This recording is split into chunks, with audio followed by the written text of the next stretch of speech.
በእግዚአብሔርን ቸርነት አሳየ። አባቶች ቃል ኪዳኑ፣ ተስፋው፣ ሕጉ፣ ስርዓቱ ለነሱ መሆኑ እነሱ ደግሞ አጸፋቸው ምን እንደሆነ እዛው ላይ ሲመልስ ምን አለ? ሮሜ ምዕራፍ 9 ቁጥር 6-8 ላይ እነዚህ ከእስራኤል የሚወለዱ ሁሉ እስራኤል አይደሉምና የአብርሃምም ዘር ስለሆኑ ሁላቸው ልጆች አይደሉም። የአብርሃም ዘር ሊሆኑ ይችላሉ በስጋ ትውልድ፣ የአብርሃም ልጆች ግን አይደሉም። የአብርሃም ዘር ሆነው የአብርሃም ልጆች ያልሆኑ አሉና እነዚህ እንደዛ ናቸው አለ። ይህም እነዚህ የስጋ ልጆች የሆኑ የእግዚአብሔር ልጆች አይደሉም ማለት ነው። የአብርሃም ዘር ቢሆኑም የአብርሃም የእምነት ዘሮች ልጆች ግን አይደሉም፣ የእግዚአብሔር ልጆች አይደሉም። አቃለሉታ። በመካከላቸው ተገልጦ ቢያስተምር ናቁት፣ አሳልፈው ሰጡት፣ ሰቀሉት።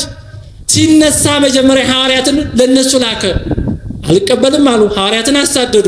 በዚህ ሁሉ ምክንያት የእግዚአብሔር በረከት የእግዚአብሔር ብኩርና ከነሱ ተወስዶ ለአሕዛብ ተሰጠ።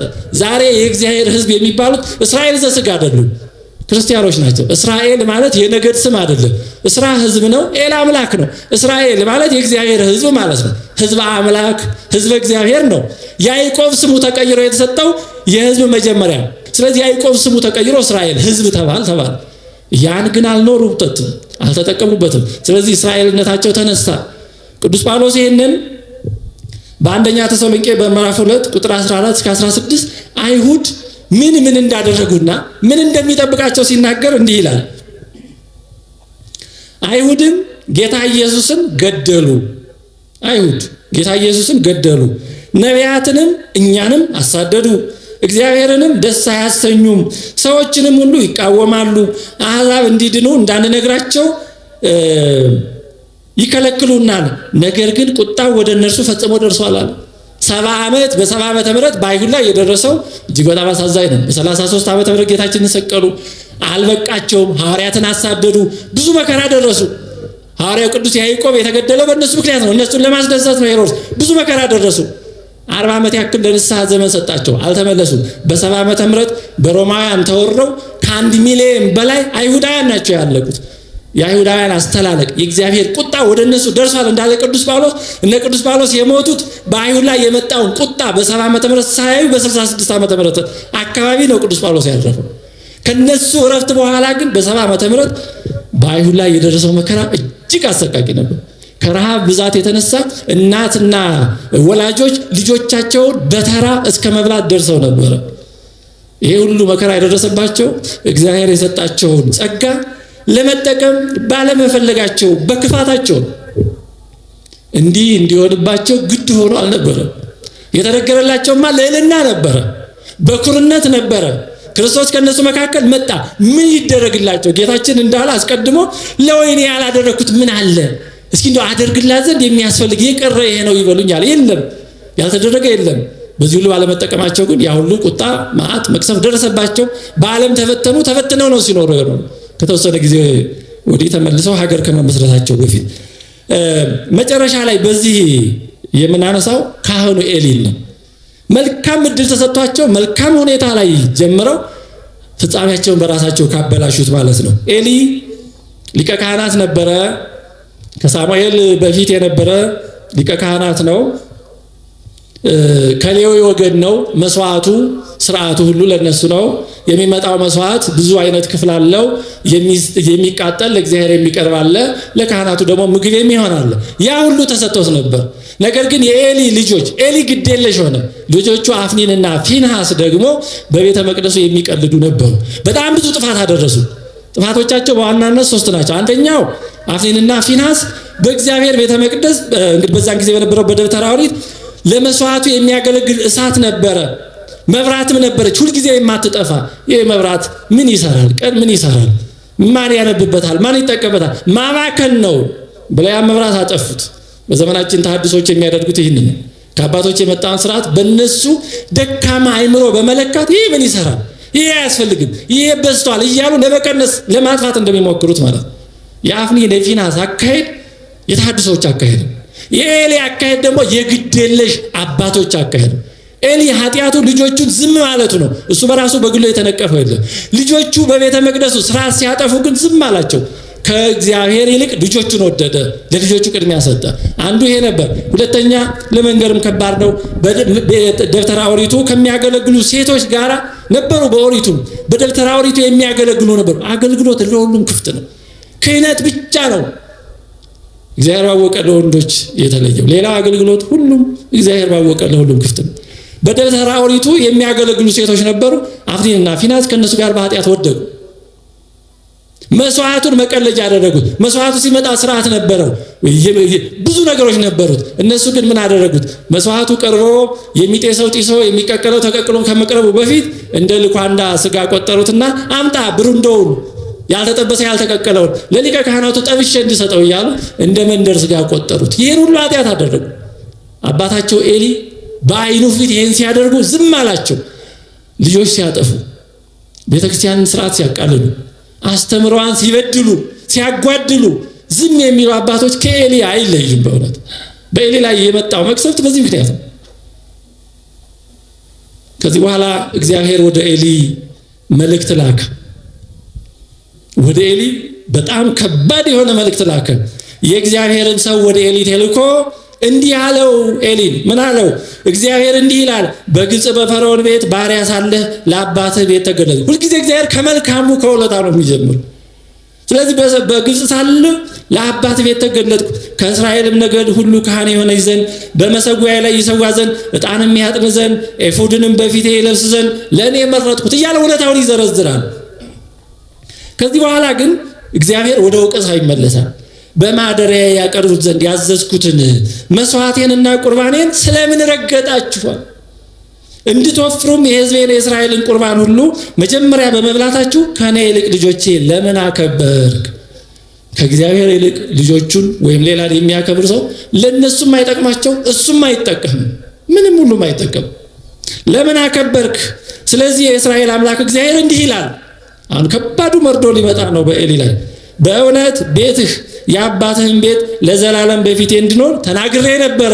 አዎ ኤሊ ለዘላለም ካህን ሆኖ እንዲኖር ተናግሮ ነበር፣ በሌዊ መስመር ነበር። አሁን ግን እግዚአብሔር እንዲህ ይላል። አሁን እግዚአብሔር ያንን ተስፋውን ሊለውጥ ነው። ምን አለ? ያከበሩኝን አከብራለሁ፣ የናቁኝም ይናቃሉና ይህ አይሆንልኝም። እነሆ ለቤትህ ሽማግሌ እንዳይገኝ ክንድህን የአባትህን ቤት ክንድ የምሰብርበት ዘመን ይመጣል። በእስራኤል በረከት ሁሉ በማደሪያዬ ጠላትህን ታያለህ። በቤትህም ለዘላለም ሽማግሌ አይገኝም። ከቤትህም የሚወለዱ ልጆች ሁሉ በጎልማስነት ይሞታሉ። ይህ በሁለቱ ልጆች በአፍኒንና በፊናስ ላይ የሚመጣ ለአንተ ምልክት ነው። ሁለቱ በአንድ ቀን ይሞታሉ። የታመነም ካህን ለእኔ ያስነሳለሁ እያለ መከራውን ቀጠለበት። እንዲህ ካለ መከራ ይሰውረን በእውነት። ይሄ ሁሉ መከራ ተደራርቦ ተነገረው። ከዛ በኋላ ሁለቱም አፍኒንና ፊናስ በጦርነት ሞቱ። ኤሊም የነሱን መርዶ ሲሰማ ወንበር ላይ ነበረ፣ ወድቆ አንገቱ ተቆልምሞ ሞተ። አንገቱን ክሳደ ልቡናውን አግዝፎ አጠንክሮ አደንድኖ ነበርና ያ ያጠነከረው አንገቱ ተሰብሮ ተቆልምሞ ነው የሞተው። በዚህ ብቻ አላበቃም። ከዚህ በኋላ ከ100 ዓመት አካባቢ በኋላ ክህነቱ ከኤሊ ተወስዶ ከኤሊ ቤት ወጥቶ ወደ ሳዶቅ ቤት ገባ። የሚገርም ነው። አንደኛ ይሄንን የምናገኘው አንደኛ ሳሙኤል ምዕራፍ 2 ላይ ነው። ይሄ ከተነገረ በኋላ አሁን እግዚአብሔር ክህነቱን ከኤሊ ወስዷል። እለቱን ወዲያውኑ ግን በአንድ ጀምር አልተፈጸመም። ከሆኑ ዘመናት በኋላ ነው። በሰለሞን መንገስ ጊዜ ሰለሞን ከመንገሱ በፊት አዶንያስ የተባለው የዳዊት ልጅ ራሱን በራሱ ሰዎችን ሰብስቦ አንግሶ ነበር። አዶንያስ ያለ አባቱ ያለ ዳዊት ፈቃድ ያለ እግዚአብሔር ፈቃድ ራሱን በራሱ ባነገሰ ጊዜ አብያታር የተባለው ከኤሊ ወገን ከኤሊ መስመር ስርወ ክህነት የነበረው አብያታር አብሮ በአዶንያስ ንግስ ተገኝቶ ነበር። ይህን ሲሰማ ዳዊት አዘነ። እኔ አዶንያስን ንገስ አላልኩም፣ እማነግሰው ሰለሞን ነው አለ። ሰለሞን ይንገስ ተባለ። በዚህ ጊዜ አዶንያስና እሱ ይንገስ ባሉት መካከል በእነሱ ሰዎች ሽብር ፍርሃት ተፈጠረ። አብያታር አንዱ ነበረ ከኤሊ ወገን። በኋላ ሰለሞን ጠራውና አብያታርን እንዲህ አለ፣ ሊቀ ካህናት የነበረው ማለት ነው። አብያታርን ሰለሞን እንዲህ አለው፣ ንጉሱም ሰለሞን አብያታርን እንዲህ አለው፣ አንተ ዛሬ የሞት ሰው ነበርክ። ምክንያቱም በአዶንያስ ንግስ ተሳትፈሃል በእኔ ሳይሆን። ስለዚህ እኔ ልገልህ ይገባ ነበር፣ የሞት ሰው ነበርክ አለ። ነገር ግን የአምላክን የእግዚአብሔርን ታቦት በአባቴ በዳዊት ፊት ስለተሸከምክ አባቴም ዳዊት የተቀበለውን መከራ ሁሉ ስለተቀበልክ አንተ ስለተቀበልክ አልገድልህምና በአናቶት ወዳለው ወደ አባትህ እርሻ ሂድ አለው። በሴሎም በኤሊ ቤት ላይ የተናገረው የእግዚአብሔር ቃል ይፈጸም ዘንድ ሰሎሞን አብያታርን ከእግዚአብሔር ክህነት አወጣው ይላል። አሁን ይሄ የሆነው ከ100 ዓመት በኋላ ነው። ሳኦል አለ፣ ከዚህ በኋላ ዳዊት አለ 40 ዓመት፣ እንደገና ከሳሙኤል 1 20 ዓመት ነው። 100 ዓመት አካባቢ ይሆነዋል እግዚአብሔር ለኤሊ ክህነቱን ወስጄብሃለሁ ካለውና በእውነት እስከተወሰደበት ጊዜ። በዚህ መካከል የነበረው የኤሊ ቤት አኗኗር እንደተቆረጠ ዛፍ ነበር። የተቆረጠ ዛፍ ዕለቱን አይደርቅም። በውስጡ ያከማቸው ንጥረ ነገር እስኪያልቅ ድረስ ትንሽ ልምላሜ ያሳያል። የኤሊ አኗኗር እንደዚህ ነበር። እግዚአብሔርን ያሳዘነ በእግዚአብሔር ቤት የሚቀልድ ዛሬ ስላልተቀሰፈ እግዚአብሔር ወዶለታል ማለት አይደለም። ዝም ስለተባለ እግዚአብሔር እንዲያው ቢያስደስተው ነው ማለት የለብንም። መቼ ዓመት እንደሚመጣ አናውቅም። 100 ዓመት እንደ ኤሊ እንደ አብያታር ለመቆረጥ ሊወስድ ይችላል። እንግዲህ ኤሊ ያን የመሰለ ሀብተ ክህነት ተወሰደበት።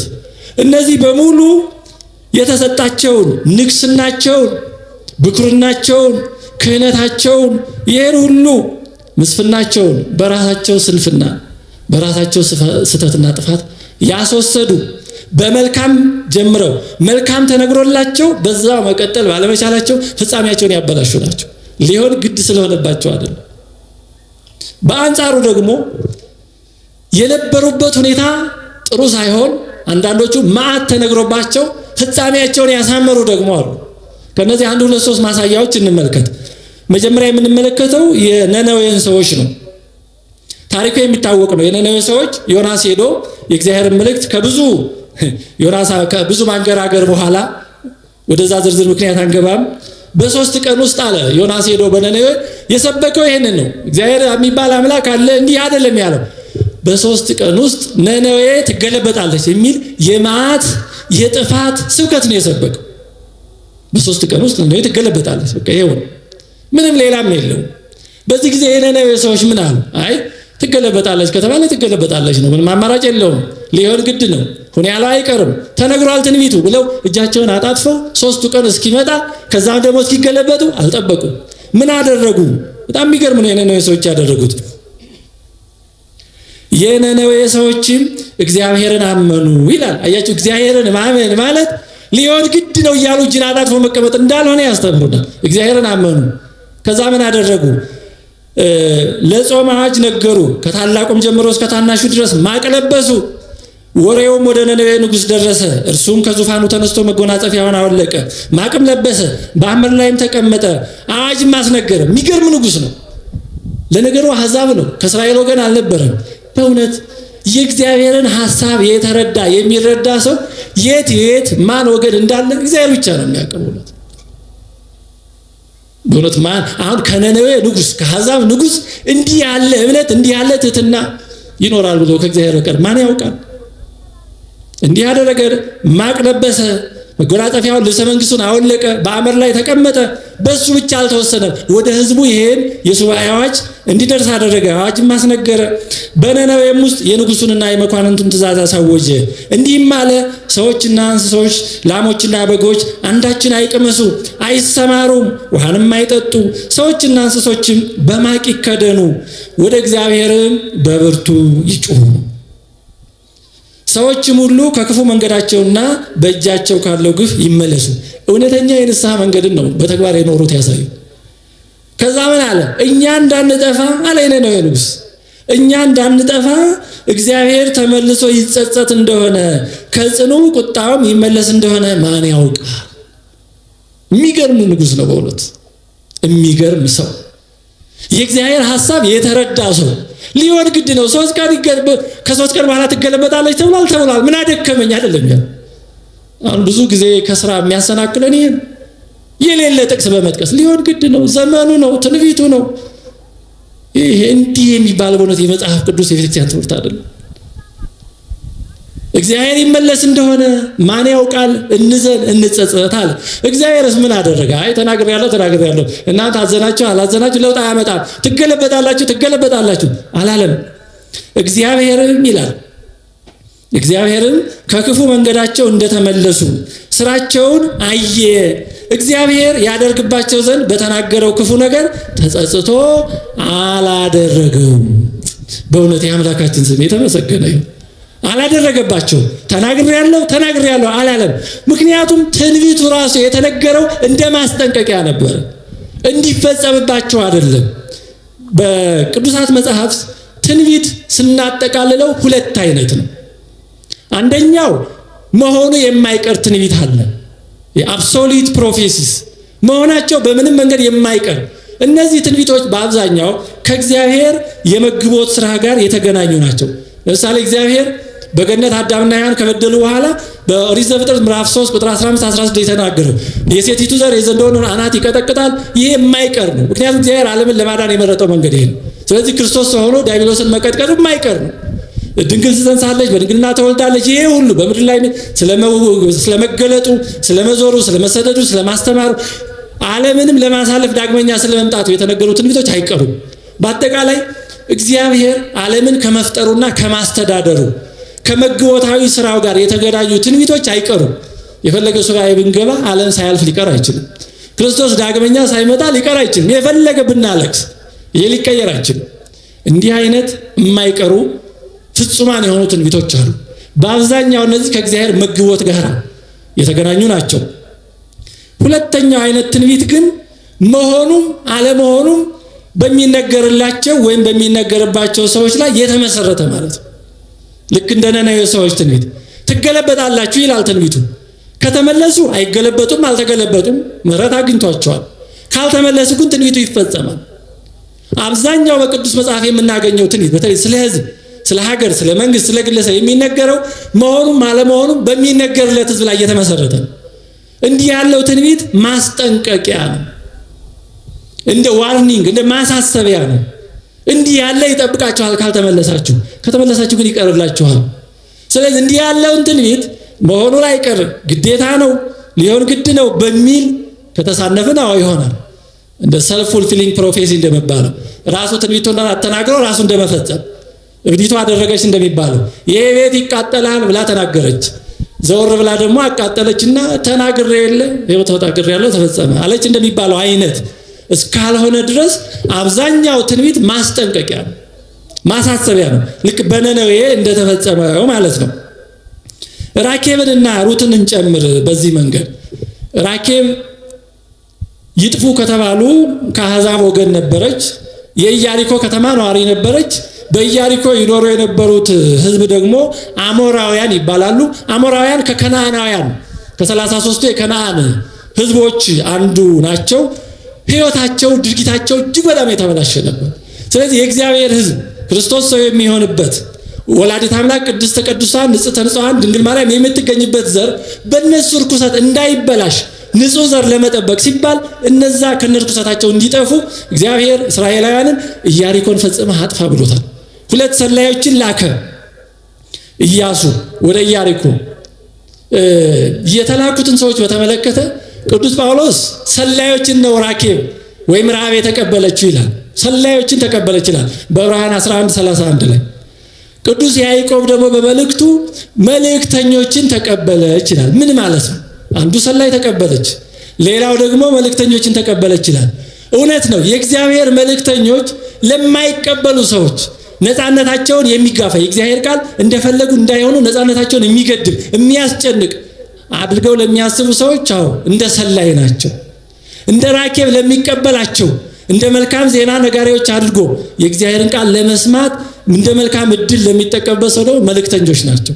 ይሄ ሐዋርያው ቅዱስ ጳውሎስም ያለው ነው። በሁለተኛ ቆሮንቶስ ምዕራፍ 2 ቁጥር 15 እና 16 ላይ በሚድኑት ዘንድ ለመዳን የሚሆን የሕይወት የመዳን ሽታ ነን ይላል። እነዛው የሕይወት ሽታ የሆኑት ሐዋርያት በሚጠፉት ዘንድ ደግሞ የሞት ሽታ ነን ይላል። አንዱ የእግዚአብሔር ቃል ለሚድኑት ያድናቸዋል፣ ለሚጠፉት ደግሞ ይፈርድባቸዋል። ሥጋዬን የበላ ደሜን የጠጣ የዘላለም ሕይወት አለው ያለው ይህን ለሚፈጽሙት ሰዎች ሕይወት ይሆናቸዋል፣ ለማያምኑትና ለማይፈጽሙበት ደግሞ ይፈርድባቸዋል። እንደዛ ማለት ነው። ስለዚህ ረዓብ ወይም ራኬብ 2 መልእክተኞች ተቀበለች። ከዚህ በኋላ 2ቱን ተቀብላ የሚድኑበትን ከዛ የሚወጡበትን ሁኔታ ሁሉ ነገረቻቸው። በጣም የሚገርመው የእናንተን አምላክ በምድረ በዳ ያደረገውን በተለይ በዮርዳኖስ ማዶ ባሉት በ2ቱ ነገስታት በሲሆንና በዐግ ያደረገውን ስንሰማ ልባችን ቀልጧል አለች። በዚህ ከተማ በኢያሪኮ ያለ ሰው ሁሉ የእናንተ አምላክ ኃያል ገናና ስለሆነ ያደረገውን በመስማታችን ልባችን ቀልጧል። አሁን የእግዚአብሔር ቃል እንደዚህ ነው። የእግዚአብሔርን ቃል ሲሰሙ እንደ ራኬብ ልባቸው የሚቀልጥ ሰዎች አሉ። ምን እናድርግ የሚሉ ድንግጥ የሚሉ ወደ ራሳቸው የሚመጡ። ራኬብ የዛ አይነት ሴት ነበረች። ቃሉን ሰምተን ያደረገውን ሰምተን ልባችን ቀለጠ አለች። በአንጻሩ ከሷ ውጭ የነበሩት የኢያሪኮ ነዋሪዎች ግን የእግዚአብሔርን ሥራ ሲሰሙ ምንድነው ያደረጉት? አጥራቸውን ቅጥራቸውን እያጠነከሩ ዙሪያውን በአጥር ላይ አጥር በቅጥር ላይ ቅጥር እየጨመሩ ነው የሄዱት። እግዚአብሔር ያ የሰሙት አምላክ ከነ ሕዝቡ እንዳይመጣ። እንዲህ አይነት ሰዎች አሉ። የእግዚአብሔርን ቃል ሲሰሙ ልባቸውን የሚያደነድኑ፣ የእግዚአብሔርን ቃል ሲሰሙ ራሳቸውን ከማየት ልባቸው ከመቅለጥ ይልቅ የበለጠ እልከኞች የሚሆኑ ሰዎች አሉ። የሁለቱም ፍጻሜ በዚህ እናየዋለን። ራኬብ ልቧ በእግዚአብሔር ቃል በመቅለጡ መልእክተኞቹን ተቀበለች፣ ከትልቅ ደረጃ ደረሰች። ያልተቀበሉት ደግሞ ጠፉ። ልባቸውን በእግዚአብሔር ቃል ላይ የሚያደነድኑ ሰዎች ፍጻሜያቸው የጥፋት ነው የሚሆነው። እንግዲህ ራኬብ ሕይወቷ ሁሉ የነበረችበት ሁኔታ ሁሉ ስናየው እጅግ በጣም ሩቅ ነው። አሕዛብ ናት፣ ይጥፉ ከተባሉት ወገን ናት። ሕይወቷ የግል ሕይወቷ ደግሞ ሴተኛ አዳሪ ነበረች፣ አመንዝራ ነበረች። ይጥፉ ከተባሉት ከነዓናውያን መካከል ነበረች። ስለ እግዚአብሔር ቁጭ ብሎ ያስተማራት የለም። እግዚአብሔር ማለት እንዲህ ያለ አምላክ ነው፣ እንዲህ 10ቱን ትእዛዛት ሰጥቷል ያላት የለም። ይህ ሁሉ ባልነበረበት ሁኔታ እነዛን ሁለቱን መልእክተኞች ተቀበለች። እድን ዘንድ እኔ ብቻ ሳልሆን አባቴ፣ እናቴ፣ ወንድሞቼ፣ እህቶቼ ያለን ሁሉ እንዲድን ምልክት ስጡኛለች። ስለ ራሷ መዳን ብቻ አልነበረም የተጨነቀችው፣ ስለ ቤተሰቧ መዳን ነው የተጨነቀችው። አዎ የእግዚአብሔር ቤተሰቦች ስለ ራሳችን መዳን መጨነቅ ተገቢ ነው፣ ግዴታም ነው። ሰው ስለ ራሱ ካላሰበ ስለማን ያስባል? በክርስትና ግን ያለብን ግዴታ፣ መንፈሳዊ ግዴታ ስለ ራሳችን መዳን ብቻ አይደለም። ራኬብ ስለ ራሷ ብቻ አይደለም የተጨነቀችው፣ ስለ አባቷ፣ ስለ እናቷ፣ ስለ እህቶቿ፣ ስለ ወንድሞቿ ስላላቸው ሁሉ ነው የተጨነቀችው። ለነሱ ሁሉ መዳን ምክንያት ነው የሆነችው። እግዚአብሔር አሁን የሚጠይቀን በራሳችን ብቻ አይደለም። ስለ አባት እናቶቻችን፣ ስለ እህት ወንድሞቻችን ይጠይቀናል። እግዚአብሔር ቃየንን የጠየቀው እንዲህ ብሎ ነበር። በኦሪት ዘፍጥረት ምዕራፍ 4 ላይ ቃየንን በፊቱ በቆመ ጊዜ መስዋዕት ለማቅረብ ወንድምህ አቤል የት አለ ብሎ ነው የጠየቀው። ወንድምህ አቤል የት አለ? አሁን እኛንም እግዚአብሔር ይጠይቀናል። እኛ ጥሩ መተናል፣ ወደ እግዚአብሔር እንቀርብ ይሆናል፣ መልካም። ሌላው የት አለ? ባል ሚስት የት አለች? ሚስት ባልሽ የት አለ? አባት እናት ልጆቻችሁ፣ ልጆች ወላጆቻችሁ፣ ወንድም እህት የት አለ? ሌላው የት አለ ይላል እግዚአብሔር። የቃየን መልስ ምን ነበር? እኔ የወንድሜ የአቤል ጠባቂ ነኝ እንዴ? አይመለከተኝም ነው ያለው። የኛስ መልስ ምንድን ነው የሚሆነው? እንደ ቃየን ስለሌላ አይመለከተኝም፣ እንደምንም ታግዬ ከስንት ስራ ብዛትና ውጥረት አምልጬ ብመጣ ደግሞ ስለሌላው ትጠይቀኛለህ የምንል እንዳንሆን እግዚአብሔር ስለሌላው መዳን ይጠይቀናል። የካህናት የአባቶች ድርሻ ብቻ አይደለም፣ እያንዳንዱ ስለሌላው መዳን ማሰብ አለበት። ራኬብ እንደዛ ነው ያደረገችው። ምልክት ተቀበለች። ቀይ ፈትል ወስደሽ በመስኮቱ ሰረው ያሉ ተባለች። እንደዛ አደረገች። ከሚጠፉት ሳትሆን ከሚድኑት ሆነች። የምትገርም ሴት ናት። ከራሷ አልፎ ለሌሎች መዳን ምክንያት ሆነች። ለቤተ ክርስቲያን ምሳሌ ሆነች። በብዙ ነገሯ የራኬብ ሕይወት ከአሕዛብ ወደ ክርስትና ለሚመጡ ሰዎች ምሳሌ ነበረች። ቤቷ ሁሉ የቤተ ክርስቲያን ምሳሌ ነበር። በቤቷ የተሰበሰቡ እንደዳኑ ዛሬም በቤተ ክርስቲያን በእምነቷ በአስተምሯ በምስጢራቷ የሚኖሩ ሰዎች ይድናሉ። ራኬብ ያን ሁሉ አስቀድማ ያሳየች ያመለከተች ነበረች። ሩትም እንደዚህ አይነት ሴት ነበረች። ሩት በመጽሐፈ ሩት ላይ እንደምናገኘው ወደ ቤተ መቅደስ እንዳይገቡ ተብለው ከተከለከሉት ሞዓባውያንና አሞናውያን ወገን ነበረች። በኦሪት ዘዳግም ምዕራፍ 23 ቁጥር 3-4 ላይ እግዚአብሔር እንዲህ ይላል። በሙሴ አማካይነት ሕጉን ሲናገር እንዲህ ይላል። በመሴጴጦምያ ካለው ከፋቱራ የቢዖርን ልጅ በለዓምን ዋጋ ሰጥተው ይረግምህ ዘንድ አምጥተውብሃልና አሞናዊና ሞዓባዊ ወደ እግዚአብሔር ጉባኤ አይግባ ተብሏል። በትውልድ ሞዓባዊ አሞናዊ የሆነ ወደ እግዚአብሔር ጉባኤ እንዳይገባ ይባ ሞዓባዊ አሞናዊ እስከ 3 ትውልድ ውስጥ ቤተ እግዚአብሔር እስከ 3 እስከ 4 ትውልድ ድረስ አሞናዊ ሞዓባዊ የሆነ እንዳይገባ ተብሎ ተከልክሏል። ሩት ከነዛ ናት። እንዳይገቡ ከተከለከሉት ወደ እግዚአብሔር ጉባኤ እንዳይገቡ ከተከለከሉት ወገን ነበረች። ግን አማቷ ኑኃሚን ጋራ ያንቺ አምላክ አምላክሽ ይሆናል፣ አገርሽ አገሬ ይሆናል፣ ሕዝብሽ ሕዝቤ ይሆናል፣ አለቅሽም ተይኝ ብላ መጣች። ወደ ቤተልሔም መጣች። ክርስቶስ ወደሚወለድበት ቦታ መጣች። ኑኃሚን የሄደችው ክርስቶስ ከሚወለድበት ከቤተልሔም ወደ ሞዓብ ነበረ። ሩት ደግሞ ከስደት ሀገር ከባዕድ ሀገር ክርስቶስ ወደሚወለድበት ወደ ቤተልሔም መጣች። ዜና ልደቱን ተስፋ አድርገው ወደ ክርስቶስ የሚመጡ ከአሕዛብ ወደ ክርስትና ለሚመጡ ፋና ወጊ ነበረች ሩት። ከዛም አልፎ ሩት በጣም ብዙ በረከት ነው ያገኘችው። በዚህ በመጽሐፍ ቅዱስ ካሉ መጽሐፍት ውስጥ በስማቸው ከተሰየመላቸው አሕዛብ ሴቶች ሩት ብቸኛዋ ናት። ሩት ብቻ ነች በስሟ በመጽሐፍ ቅዱስ ውስጥ ያለው መጽሐፈ ሩት የተሰየመላት ከአሕዛብ የመጣች። እግዚአብሔር የሁሉም አምላክ ነው። ሴቶችን በመጽሐፍ ቅዱስ ስማቸው ተጠርቷል። በስማቸው መጽሐፍ ቅዱስ ተሰይሟል። እነ አስቴር እነ ዮዲት። ከአሕዛብ የመጣችው ግን ሩት ናት። ወደ ቤተ መቅደስ ወደ እግዚአብሔር ጉባኤ እንዳይገቡ ከተከለከሉት ወገኖች ወጥታ ስሟ በመጽሐፍ ቅዱስ ከመጽሐፍ አልፎ መጽሐፍ በስሟ እንዲጠራላት ከዛም አልፎ በክርስቶስ የዘር ሐረግ ውስጥ የምትገባ ሆነች። ሐዋርያው ቅዱስ ማቴዎስ ስለ ክርስቶስ የዘር ሐረግ ስለ ስጋዌው ሲጽፍ በማቴዎስ ወንጌል ምዕራፍ 1 ቁጥር 5 ላይ እነ ሳራን አልጠቀሰም፣ እነ ራሔልን እነ ሊያን አልጠቀሰም፣ እነ ርብቃን አልጠቀሰም፣ ሌሎችም ታላላቅ ሴቶችን አልጠቀሰም። 3 ከአሕዛብ የመጡ ሴቶችን ግን ጠቅሷል። ከነዚህ 2ቱ ራኬብና ሩት ናቸው። በማቴዎስ ወንጌል ምዕራፍ 1 ቁጥር 5 ላይ ሰልሞንም ከራኬብ ቦዔዝን ወለደ፣ ቦዔዝም ከሩት ኢዮቤድን ወለደ፣ ኢዮቤድም እሴይን ወለደ። ከዛ ክርስቶስ ይወለዳል። እንግዲህ ሩት ደሟ በክርስቶስ ደም ውስጥ አለ ማለት ነው። ከዛ አሕዛባዊነት ወጥታ ራኬብም ሩትም በክርስቶስ የዘር ሐረግ ውስጥ ገቡ። የክርስቶስ ቅድመ አያቶች መሆን ቻሉ። የወላዲት አምላክ የእመቤታችን ቅድመ አያቶች መሆን ቻሉ። በእውነት ልዩ ነገር ነው። ፍጻሜያቸውን ራሳቸው በምርጫቸው ባካሄዳቸው አሳመሩ። ሌሎች ወገኖቻቸው የጠፉ ነበሩ። እነሱ ግን ከመዳን አልፎ በክርስቶስ የዘር ሐረግ ውስጥ ለመግባት የሚችሉ ሆኑ። ስለዚህ ሁሉ አስቀድሞ የተወሰነ አይደለም። የሚሆነው የግድ ሊሆን ግድ ስለሆነ አይደለም። እንደ ምርጫችን እንደነ ሳኦል እንደመሳሰሉት በትልቅ ጀምሮ ይዋረዳል። እንደነ ሩት እንደነ ራኬብ እንደነ ነነዌ ሰዎች ማት ተነግሮበት ደግሞ በምህረት የሚለውጥ በሐሳር ጀምሮ በክብር የሚጨርሳል።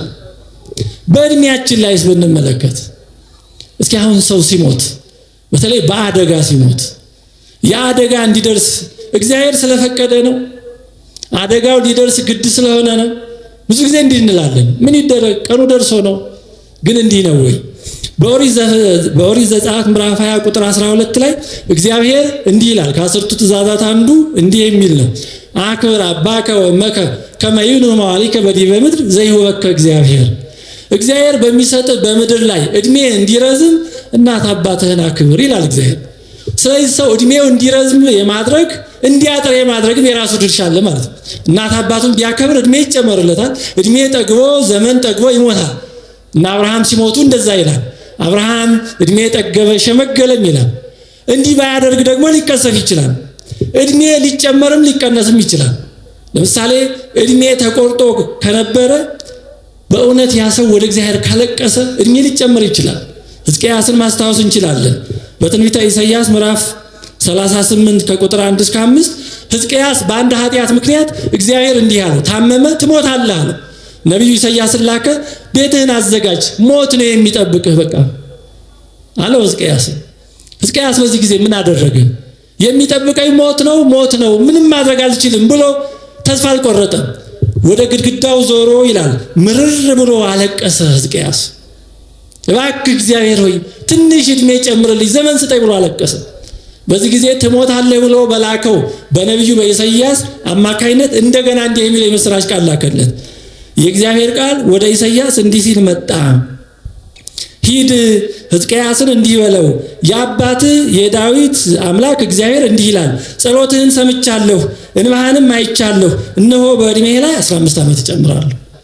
ዛሬም የተሰጠንን እድሜ እግዚአብሔር ለሰው 70-80 ዓመት አካባቢ ለሰው እድሜ ሰጥቷል። በዚህ በአግባቡ ማንጠቀምበት ከሆነ ግን ሊቀስፍ ይችላል። ነቢዩ ዳዊት ኢትሰደኒ በመንፈቀ ዓመቴ፣ በዘመኔ በዓመቴ እኩሌታ አትውሰደኝ አትቅሰፈኝ አለው። ለዚህ ነው። ስለዚህ ዘመኑን እድሜውን በአግባቡ በማይጠቀም ሰው እግዚአብሔር ዘመኑን ሊወስድበትና ሊቀስፈው ይችላል። እንዲሆነው ሲቀሰፍ ግን እንዲቀሰፍ የግድ ስለሆነ አይደለም። ሊቀሰፍ የግድ ስለሆነበት አይደለም።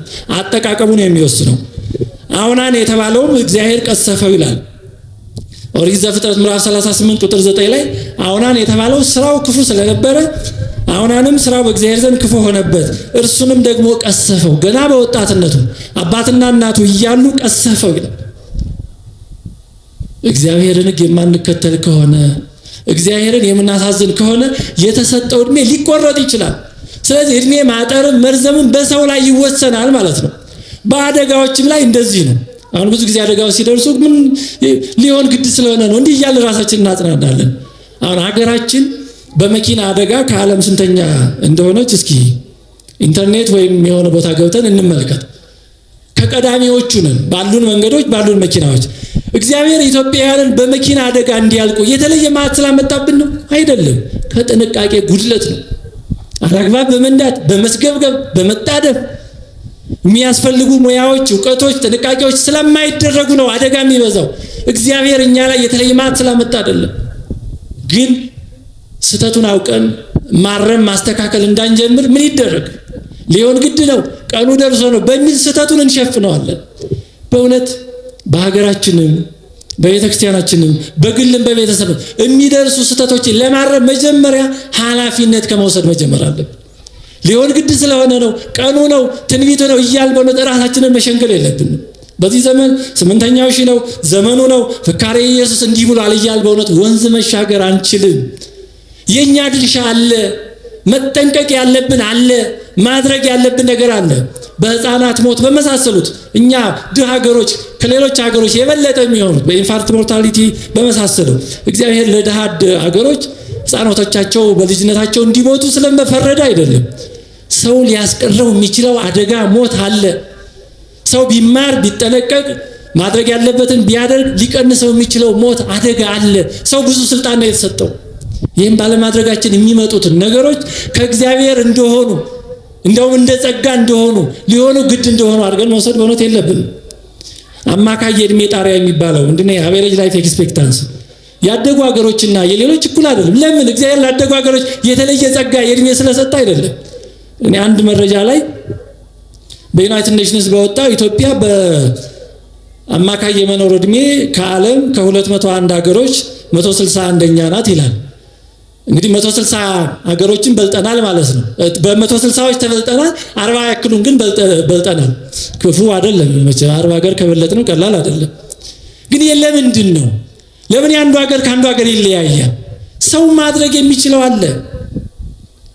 ሰው ቢጠነቀቅ ሊያስቀረው የሚችለው አደጋ አለ። በኦሪት ዘጸአት ምዕራፍ 21 ቁጥር 33 ከ34 ላይ እግዚአብሔር እንዲህ ይላል፣ ሰውም ጉድጓድ ቢከፍት ወይም ጉድጓድ ቢቆፍር ባይከድነው በሬ ወይም አህያ ቢወድቅበት የጉድጓዱ ባለቤት ዋጋቸውን ለባለቤታቸው ይክፈል ይላል። ሰው ጉድጓድ ከፍቶ እዛ ውስጥ ከብት ወይም ሰው ገብቶ ቢሞት ሊሆን ግድ ስለሆነ አይደለም። ያ ጉድጓዱን ከፍቶ ሳይዘጋ የተወሰው ኃላፊነት ነው። በዛ ምክንያት የሚመጣ አደጋ እየከፈትን የምንተዋቸው ስንት አደጋ የሚያመጡ ነገሮች አሉ። የታሪክ ክፍተቶች፣ የሥራ ክፍተቶች፣ ዛሬ የማንሰራው ለነገው አደጋ ነው፣ ለነገው ከባድ ራስ ምታት ነው። ስለዚህ ልናደርጋቸው የምንችላቸው ብዙ ነገሮች አሉ። ማዕት እንኳን ቢነገር ወደ እግዚአብሔር ከተመለስን በእውነት እግዚአብሔርን ከለመንን ሊወገድ ይችላል። መልካም ተነግሮ ደግሞ ካልተመለስን አይ አንዴ ተነግሯል ሊሆን ግድ ነው ካል ሊወሰድብን ይችላል። የተወደዳችሁ የእግዚአብሔር ቤተሰቦች፣ ስለዚህ ለራሳችንም ሕይወት ለቤተ ክርስቲያናችንም ለሀገራችንም ኃላፊነት ወስደን መስራት እንጀምር። የሚሆኑ ነገሮችን ሁሉ የማይሆኑ ምክንያቶች እየሰጠን እውነተኛውን ችግር ተረድተን እውነተኛውን ስራ ከመስራት የሚያግዱን ነገሮች በእውነት እንረዳቸው፣ እናውቅባቸው። ሊሆን ግድ አይደለም። እግዚአብሔር አምላካችን መልካሙን ነገር እንዲፈጸምልን ክፉ ነገር ደግሞ እንዲርቅልን የእርሱ ቸርነት የእናታችን የእመቤታችን እናትነት አማላጅነት የቅዱሳን ሁሉ ጸሎት ይርዳን።